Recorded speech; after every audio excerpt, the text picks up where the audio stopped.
Radio Maria Kosovë. Një zëj krishter në shtëpinë tënde. Na dëgjoni në frekuencën 105.2 FM për rrafshin e Dugaxhinit, si dhe në frekuencën 107.4 FM për rrafshin e Kosovës. Po ashtu edhe në faqen tonë në internet www.radiomariakosove.org.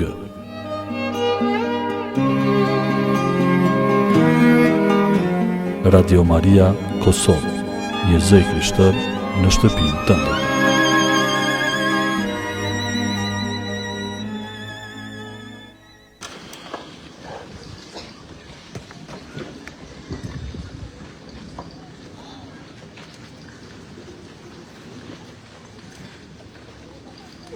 Qoftë lëvduar Jezu Krishti.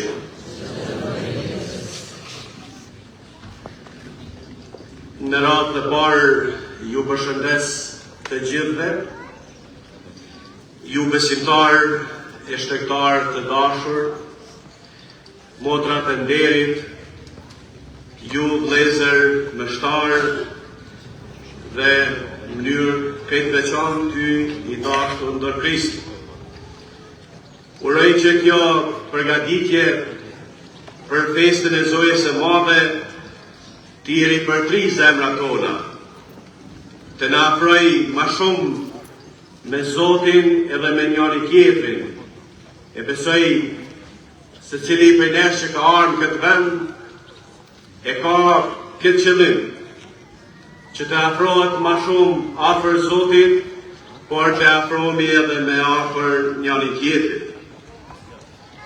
Jemi mbledhur këtu për të përgatitur për festën e Zojës së Madhe, për ngjitjen e Selumes Virgjër Marinë e Qiellit. Të përgatitemi për këtë festë do të thotë të mësojmë nga nëna e jonë qiellore t'i themi po Zotit. T'i themi po Zotit ashtu siç verja jonë. Pra nuk mundemi mu përgatit për festën e Zojës e me i thonë Zotit jo. Duhet me i thonë Zotit po, duhet me miku e Zotit. Ngjitja e Zojës në qiell nuk do thotë se Maria është larguar prej nesh apo e ka lënë këtë botë. Përkundrazi do thotë se ajo është lavdruar para hyjit dhe vazhdon të ecë me ne, me fëmijët e saj, duke na shoqëruar në udhëtimin tonë të fesë. Për ta kënduar si duhet këtë fesë, vëllezër e motra, nuk mjafton vetëm ta shikojmë Marinë me admirim. Duhet të lejojmë që shembulli i saj të na udhëheqë drejt Jezusit. Çdo lutje e bërë me zemër, çdo vepër dashurie, çdo gest pamirësie dhe çdo falje e dhënë është një hap afër qiellit, që është qëllim i jetës sonë. Edhe ju me këtë ardhje t'juaj e me këto lutje, vëllezër e motra, e keni bën një hap ma afër qiellit. Festa e Zojës së Madhe na kujton se qielli është adheu ynë i vërtet. Maria na pret atje, por ndërkohë na shoqëron në çdo hap të jetës sonë. Udhimi drejt qiellit nuk fillon nesër, ai fillon sot. Me çka fillon ky udhim? Me besnikrinë në gjërat e vogla, me dashurinë e jetuar çdo ditë dhe me besimin e palekundur në Zotin. Ta lutim Zojën e bekuar që ta mbajë gjithmonë për dorë, sepse ai që ecën me Marinë nuk e humb kur rrugën që të çon te Jezusi. Vëllezër e motra, të ndalemi pak edhe të meditojmë edhe mbi lexime që i kemi dëgjuar dhe që na kanë shpallur dhe që janë fjala e Zotit për secilin prej nesh.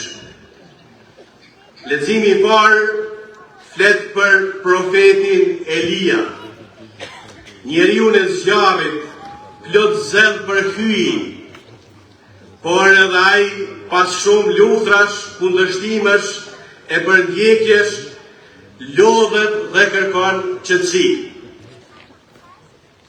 Ai gjitet në malin e Horeb, në malin ku hyi dikur ju shfaq Mojsiut. Aty Zoti i thot, dil jashtë dhe qëndro në mal para Zotit. Elia pret ta takoj Zotin dhe kalon një erë fort që copton shkëmbin. Por Zoti nuk është në erë. Vjen një tërmet, por Zoti nuk është në tërmet. Pas tërmetit vjen zjarri, por as aty nuk është Zoti. Vetëm pas zjarrit dëgjohet një poizë lehtë. Atëherë Elia e kupton se Zoti ka ardhur. Ai mbulon fytyrën me mandelin e tij e del nga shpella dhe qëndron para hyjit. Sa bukur, vëllezër e motra, kjo pjesë e Shkrimit të Shenjtë. Hyji shpesh nuk vjen me zhurmë, as me forcë apo me gjëra të jashtëzakonshme. Ai vjen me qetësi, në heshtjen e zemrës, në një fjalë që na prek, në një lutje të sinqertë, në një ndërgjegje që na flet. Prandaj ta pyesim sot Zotin, edhe vetveten, ku e takoj unë e Zotin tim? Ku e kërkoj unë e Zotin? A i le vend heshtjes që ta dëgjoj zërin e tij, apo zemra ime është gjithmonë e mbushur me shurmen e kësaj bote? Edhe Ungjilli na flet për nevojën e lutjes dhe të besimit. Pasi u shen durmën Jezusit të hiqet vetëm në mal për të lutur. Ndërkohë apostujt ndodhen në mes të liçenit, e shnat, era fryn kundër tyre, dallgët e tronditin barkën dhe frika u apushton në zemër. Vetëm në agim e shohin Jezusin duke ecur mbi ujë, por nuk e njohin. Mendojnë se është një fantazm dhe fillojnë të përtasin nga frika. Atëherë Jezusi u flet me ato fjalë që edhe sot na japin forcë. Krishti u thot, merrni zemër, jo mune mos keni frikë. Pietri i beson Jezusit. Ai nuk dyshon se Krishti mund të bëjë këtë mrekulli. Prandaj thot, Zot, nëse jeti me urdhrat e vijit e këti mbi ujë. Jezusi thot, vetëm një fjalë. Eja. Pietri zbret nga barka dhe fillon të ecë mbi ujë. Por sapo e përqendron shikimin të era dhe dallgët, e humb besimin, fillon të fundoset dhe vërtet o Zot më shpëto. Vëllezër e motra, është mirë mu ndalë edhe me kuptuan të zikët fjallë Zotit. Barka jemi ne, kisha. Apostujt janë besimtarët. Liçeni është bota. Dallgët janë vështirësit me të cilat ballafaqohemi ne. E ne kemi frikë prej dallgëve. Por sikur për Shën Pietrin, ashtu dhe për ne është Krishti që na zgjat dorën. Vetëm duhet me i thonë, o Zot, na shpëton. Prandaj, e afër është kjo me jetën tonë. Edhe Elia, edhe Pietri janë njerëz me fe të madhe, por edhe me frikë. Të dy kanë qaste dobësie. Ka herë dikush prej besimtarëve thotë se hin mendja se është njeri i drejtë. Edhe Elia ka pas dobësit, edhe Shëndjetri ka pas dobësit e veta. Të dy kanë nevojë për dorën e Zotit. Një besimtar i mirë gjithmonë e ndjen nevojën për dorën dhe për ndihmën e Zotit. Edhe ne, vëllezër e motra, shpesh jemi si ata. Kur e mbajmë shikimin te Krishti, gjejmë forcë. Por kur shikojmë vetëm problemet, frikën, sëmundjen, pasiguritë ose kryqin tonë, fillojmë të fundosemi. Lajmi i mirë i kësaj diele është se Jezusi nuk largohet prej nesh. Nëse dikush në herë ka menduar se Zoti është larg nesh, ky është tundimi më i madh dhe më i keq që mundet me pas. Zoti kur nuk largohet prej njeriu.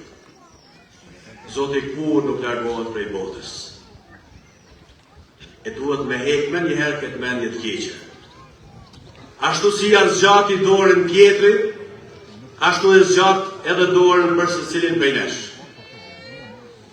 Mjafton të thrasim me besim, o Zot më shpëton, dhe ajo është gjithmonë pranë për të na ngritur. E dëshiroj me përfunduar këtë predikim me një shembull që pak a shumë na kujton diskutimet tona.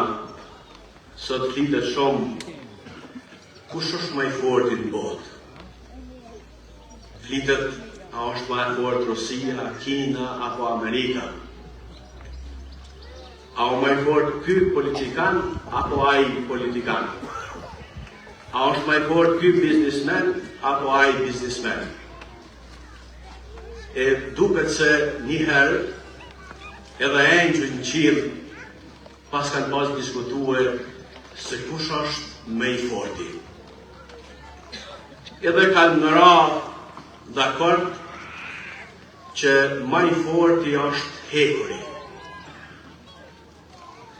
Edhe kanë zbrit engjëjt edhe e kanë pyet hekurin edhe i kanë thënë, a jeti më i forti në botë? Hekuri ka përgjigj, jo, thotë flaka është më e fortë se unë. Sepse me pak zjarr unë e shkrihem. Atër shkuan të flaka dhe e pyetën, a jeti më e forta në këtë botë? Flaka tha, jo, uji është më i fortë se unë, sepse me pak ujë unë fiker. Shkuan të ujë dhe e pyetën, a jeti më i forti? Uji përgjigj, jo, thotë, qielli është më i fortë se unë, sepse me rrezet e tij më avullon. Shkuan të qielli dhe e pyetën, a jeti më i forti në botë? Qielli tha, jo. Ret janë më të forta se unë, sepse shpesh e mbulojnë dritën time dhe i pengojnë rrezet e mia. Shkuan të ret dhe i pyetën, atëherë, a jeni ju më të forta? Ret u përgjigjen, jo. Malet janë më të forta se unë, sepse ngrihen mbi ne dhe ne nuk mund t'i mbulojmë ato gjithmonë. Shkuan të malet dhe i pyetën, a jeni ju më të forta në këtë botë? Malet thanë, jo. Njeriu është më i fortë se ne. A ecën mbi ne, na çan, na gvend dhe na shfrytëzon. Shkuan të njeriu dhe e pyetën, a jeti më i forti? njeriu uli kokën dhe tha, jo. Me i forë onë është vdekja. Sot do i pasur, i ditur, apo i fuqishët të jam, apo i famshëm, një dit ajo vjen dhe i jep fund jetës sime. Me në fund shkuan të vdekja dhe i thanë, atër qenë këtë ti me e forta në këtë botë. Vdekja u përgjigj, kështu ishte dikur, derisa erdhi njeri me emrin Jezus. Ai me mundi me vdekjen dhe ngjalljen e tij. Që prej asaj dite unë nuk e kam më fjalën e fundit. Vëllezër e motra, unë gjili sot që nga kujton se nuk është stohia ajo që e ka fjalën e fundit. Nuk është frika, nuk është vujtja e nuk është as vdekja. Fjalën e fundit e ka Jezusi, sepse me i forti nuk është ai që sundon me forcë, por ai që fiton me dashuri. Me forcë e hekurit, me forcë e flaka, me forcë e ujit, me forcë e diellit, me forcë e malet, madje edhe me forcë e vetë vdekja është dashuria. Dashuria që e buron nga Zoti, zemra që di të falë, durimi që nuk dorëzohet dhe shpresa që nuk shohet. Ashtu qoftë e duar Jezu Krishti.